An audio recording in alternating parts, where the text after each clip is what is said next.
34% no vecākiem uzskata, ka viņu bērni bērndārzos un skolās par maz kustās. Savukārt, kad mēs uzdevām jautājumu par to, kas būtu tie iespējamie kustību ceļi, 70% uzskatīja, ka tas ir sports, un savukārt gandrīz 40% uzskata, ka arī dejas un atraktīvas nodarbošanās ir tas, kas varētu dot tās papildus kustības. Un, iedvesmojoties no šiem datiem, mēs esam izveidojuši īpašu kustību kompleksu, jeb rasēna deju, kas ļauj tādā vienkāršā un atraktīvā veidā izkustināt kājas, rokas, un pašiem bērniem tas sagādā arī lielu prieku un jautrību. Ļoti forši pie mūzika, pie tām dejām pilnīgi piestāvēja. Es tagad jūtos ļoti iztrakojies. Es arī. Man vairāk patīk tad, kad mēs dūrām. Tad to kombināciju, kad cēlām kājas rokās. Man ļoti patīk, ka viņi ir moderni ļoti.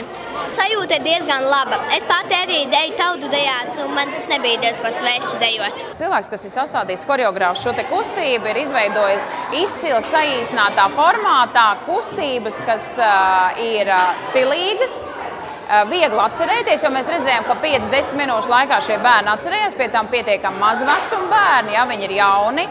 Un viņi parauj šī deja. Tiešām šī darbības vārdā viņi aizrauj. Tā deja ir tā, kas aizrauj un rada kustības prieku. Tātad pašu galveno.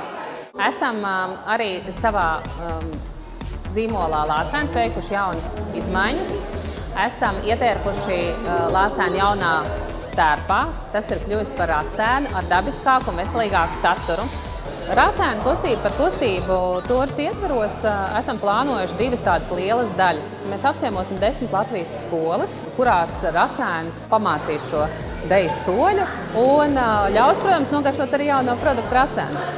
Un otra lielā daļa ir sadarbībā ar Draugiem LV, iefilmēt pašiem savu deju un ļaut pārējiem draugiem to novērtēt. Un beigās šī konkursa noslēgumā labākais, atraktīvākais dejotājs var saņemt balvu 3000 eiro apmērā.